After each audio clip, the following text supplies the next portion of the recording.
Olá, meu nome é Diego Caixeta de Souza, estou aqui para apresentar o meu trabalho de conclusão de curso.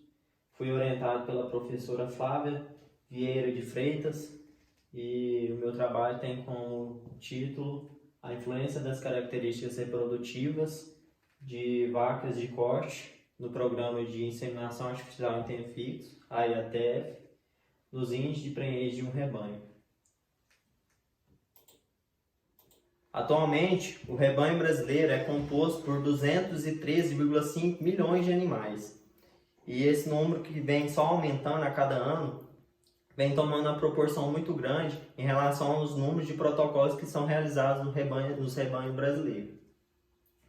O número de protocolo atualmente chega a 13,5 milhões de protocolos, que é equivalente a 86% do número de IATF realizado no Brasil. Em relação à IATF e à inseminação artificial, a IATF tem uma vantagem muito grande, pois ela concentra o número de concepções e os partos em um período pré-determinado. A inseminação artificial tem uma dificuldade muito grande, que é a observação de cio, cujo na IATF não necessariamente é preciso essa observação de cio.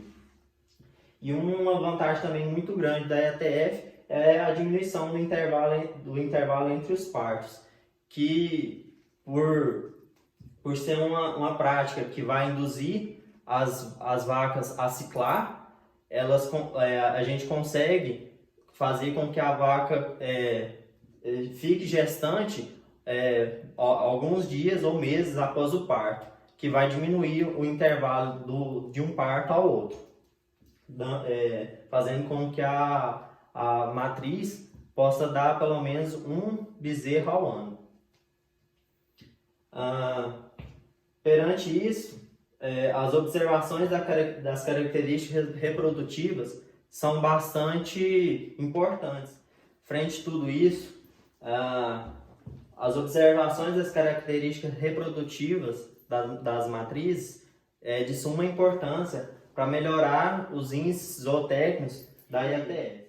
O que vai ajudar é a ultrassonografia, porque através dela a gente consegue ter um parâmetro melhor da qualidade do corpo lúteo, da qualidade do útero e da qualidade do folículo ovariano.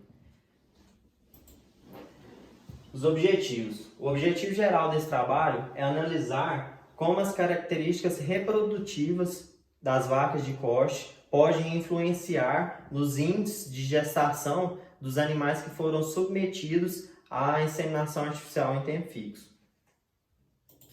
Em relação aos objetivos específicos, é pesquisar por meio da revisão bibliográfica, descrever as características morfofuncionais do corpo lúteo, do folículo e do ovário. Comparar os índices dos animais que possuem estruturas reprodutivas funcionais com aqueles que possuem características um pouco menos eficiente. Descrever as características reprodutivas desses animais e avaliar a eficácia da ultrassonografia Doppler em atestar a qualidade morfofuncional do corpo lúteo, do útero de fêmeas bovinas. Em relação à justificativa, a pecuária brasileira está em constante evolução, não só na área da reprodução, mas também nas demais áreas que compõem, como a nutrição, a sanidade. E a IATF é de suma importância para essa evolução, pois traz um ganho genético para os animais, uma precocidade e a melhoria da qualidade dos produtos finais, seja ele carne ou leite.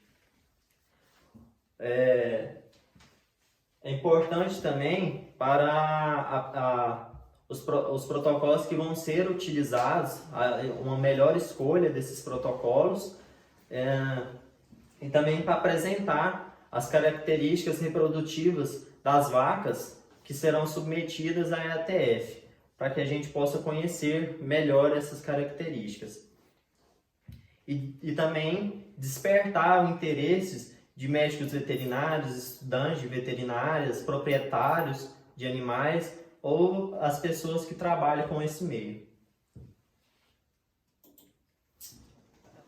O histórico e a evolução da IATF no Brasil. Atualmente, cerca de 92% das matrizes são submetidas à monta natural. Isso mostra que a IATF tem uma grande área a ser trabalhada ainda no Brasil. Porém, o país possui uma posição de destaque, pois é um grande produtor desses protocolos. No ano de 2002, cerca de 5,8% das matrizes eram submetidas à IATF, subindo no ano de 2018 para 13,1%, que já foi um aumento significativo para a nossa pecuária. O impacto da IATF na bovinocultura de corte. No ano de 2015, cerca de 10,5 milhões de animais foram protocolados. Destes, 91% eram vacas de corte. A IATF também tem a possibilidade de agrupar as concepções e os partos das matrizes nas melhores épocas do ano. Em relação a vacas que estão em anestro, a gente consegue, através do protocolo de IATF, induzir com que essas vacas voltem a ciclar, possibilitando uma redução do intervalo entre partos.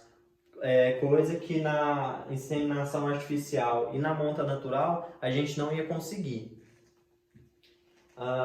Ela tem um grande aumento em relação aos números de médicos veterinários que vão atuar, pois como o seu mercado está cada vez mais evoluído, em constante crescimento, a necessidade de médico veterinário, a mão de obra especializada também é constante. E o aumento de 8% na produção de bezerro, pois a gente consegue fazer com que as vacas parem no melhor período do ano, que é no começo da seca, onde a gente consegue fazer um combate dos parasitas, dos bezerros, consegue ter uma melhor cura do umbigo, fazendo com que esses animais tenham um desenvolvimento melhor e possamos também fazer uma desmama mais eficaz, desmamando bezerros mais precoces e mais pesados. Em relação aos protocolos utilizados, o primeiro protocolo de IATF foi desenvolvido no ano de 1995 e era bastante simples. Basicamente, era feita a aplicação de GNRH no D0 no primeiro dia do protocolo. Uma semana após, era feita uma aplicação de prostaglandina. 2 dias depois dessa aplicação, era refeita a aplicação de GNRH no D9 e a inseminação propriamente dita era feita de 12 a 16 horas depois dessa última aplicação de GNRH. Os protocolos hoje geram em torno de 50% de prenhez e cerca de 70 a 90% de manifestação de cio, ou seja, dos animais que forem protocolados, cerca de 70 a 90% vão ter a apresentação do estro propriamente dito. E existem grandes fatores que influenciam nos resultados, como o score corporal, o manejo, a sanidade dos animais, o estresse que eles são submetidos. Isso tudo pode influenciar nesses resultados desses protocolos. Alguns tipos de protocolos que a gente pode ser utilizado o protocolo de 3 manejos, que é um dos mais utilizados atualmente, que consiste na aplicação de benzoato de estradiol no D0, juntamente com o implante intravaginal. No D8, é feita uma aplicação de PGF2-alfa e o cipionato de estradiol, mais o ECG, que é a gonadotrofina cariônica equina. Essa pode ser facultativa, vai depender da escolha do veterinário, do proprietário, se eles vão querer fazer a aplicação ou não. E aí a inseminação é feita no D10. O protocolo de 3 manejos com 2 aplicações de PGF2-alfa é basicamente o mesmo do anterior, porém com uma aplicação no D0 da prostaglandina. O protocolo de 4 manejos. Ele é bastante utilizado em vacas de corte, múltiplas e vacas que a gente não tem um conhecimento da fase do ciclo estral dela. Ele basicamente é a aplicação do benzoato no D0, a aplicação de PGF2-alfa no D7 e a aplicação de cipionato de estradiol e a gonadotrofina cariônica equina no D9 e a inseminação no D11. Ele tem o implante que vai ficar durante 9 dias na matriz. Protocolo de benzoato, com benzoato como indutor de ovulação. Ele vai ter 2 aplicações de benzoato, uma no primeiro dia, lá no D0, e outra no D9. O implante vai ficar durante 8 dias no animal, e no D8 vai ser feita a aplicação de PGF2-alfa, juntamente com o ECG, e a inseminação vem no D10. As vacas são consideradas poliéstricas não sazonais, o que quer dizer que elas não dependem de nenhuma estação do ano para apresentar o cio. O ciclo estral delas é composto por 2 fases, que são a fase estrogênica e a fase de progesterona, que são marcadas justamente pela produção desses 2 hormônios. A sincronização do cio quer dizer aquelas vacas que já estão ciclando, que já estão tendo a apresentação do estro. O protocolo vai vir para que elas tenham uma sincronização, que possam ter a sua ovulação no mesmo dia e horário.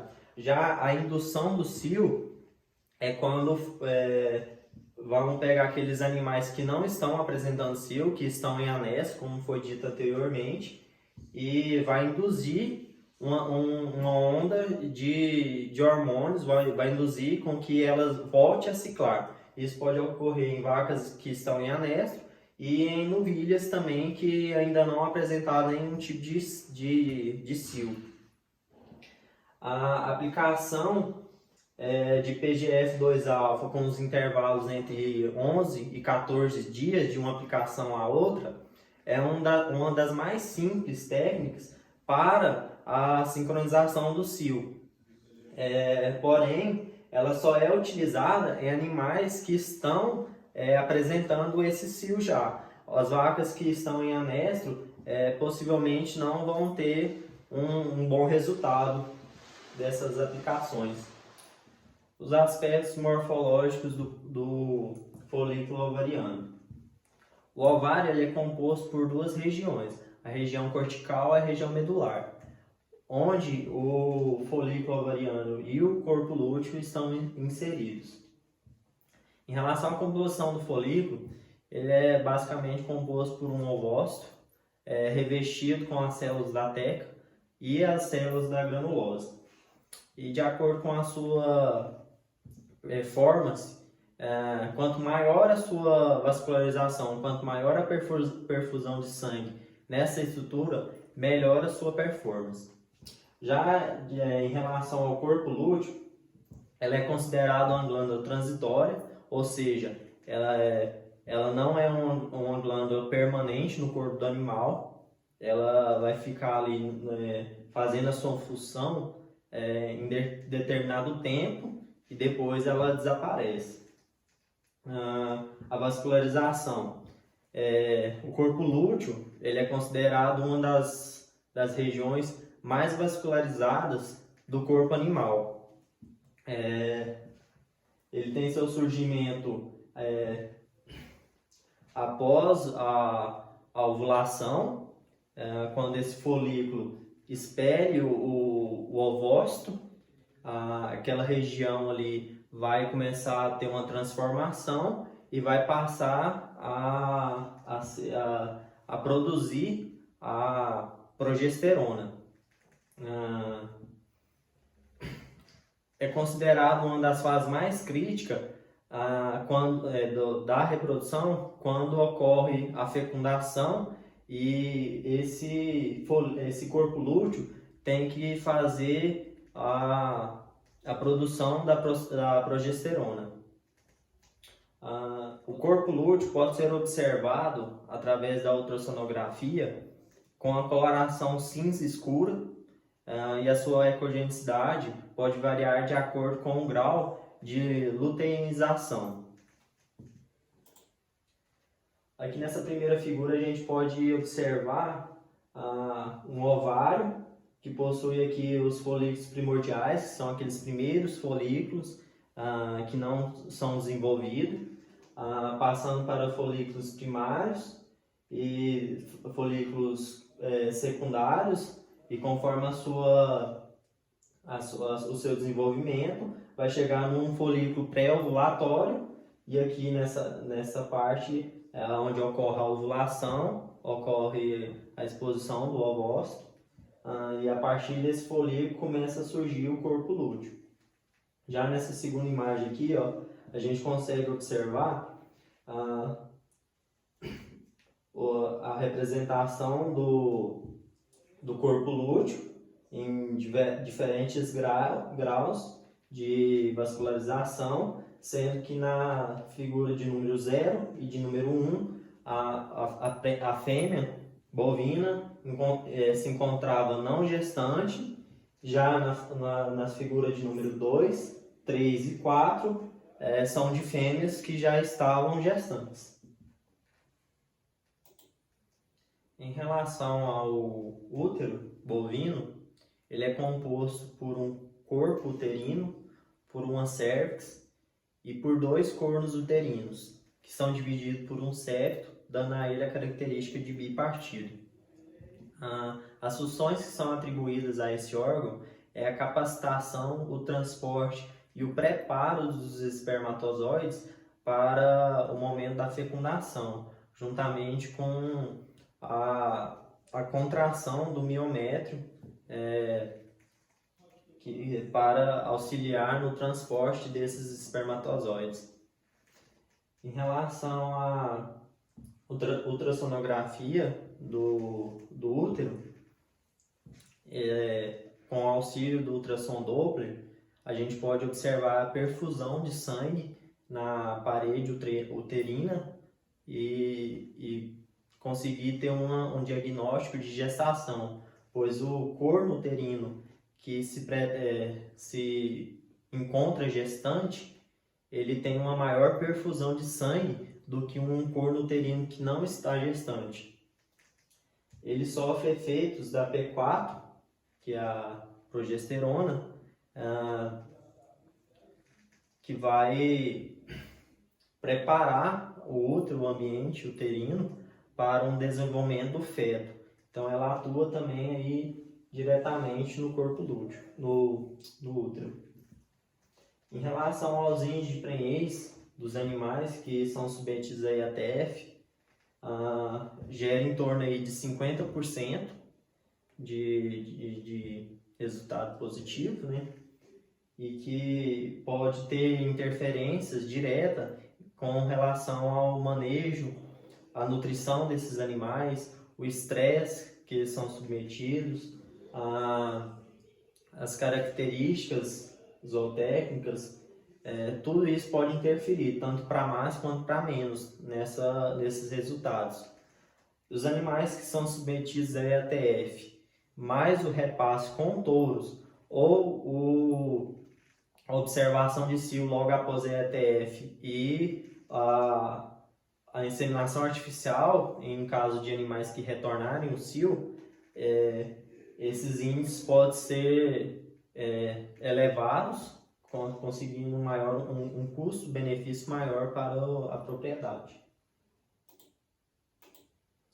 Nessa imagem a gente consegue observar bem as características do útero bovino, região da vulva do animal, da vagina, da cervix, logo após aqui a cervix, o corpo uterino, o septo, onde separa o corno uterino direito do esquerdo, e posteriormente os dois ovários. Os materiais e métodos. Vocês trabalham uma revisão da literatura, uma revisão bibliográfica, e ele consiste em pesquisas de materiais de mestrado, teses de mestrado e de doutorado, e livros, entre outros materiais, que a gente possa encontrar esses resultados para um melhor aprendizado sobre esse assunto. Palavras-chave que a gente usou para fazer essa pesquisa foi inseminação artificial em tempo fixo, corpo lúteo, folículo, bovino, gado de corte, e entre outras palavras que estão relacionadas a esse assunto. Os resultados esperados. A gente espera ter um maior conhecimento do assunto, ter um aprofundamento em relação às características reprodutivas, conseguir reunir os melhores materiais para uma futura pesquisa e os resultados esperados. A gente busca agrupar os melhores trabalhos que têm relação a esse assunto, possibilitando ter um embasamento melhor sobre as características, conseguir descrever adequadamente cada característica reprodutiva das fêmeas e ter um maior número de materiais atualizados sobre o assunto. Aqui é o cronograma de execução do trabalho, é uma tabela só para mostrar o que foi feito e o mês que foi realizado os trabalhos. Por exemplo, aqui a definição do orientador, definição do tema, do título, do objetivo e da justificativa foi no começo do trabalho, no mês de fevereiro e março. Os resultados, o cronograma da referência já foi lá no mês de junho, e as apresentações do TCC agora em julho. Os recursos. Basicamente a gente só precisou de folhas do tamanho A4, impressora, tinta para impressora e a manutenção de computador aí que a gente precisou também. Tendo um total aí de gasto com o trabalho de R$349. As referências que a gente utilizou para a execução desses slides. E é isso. Espero que vocês tenham gostado. Obrigado.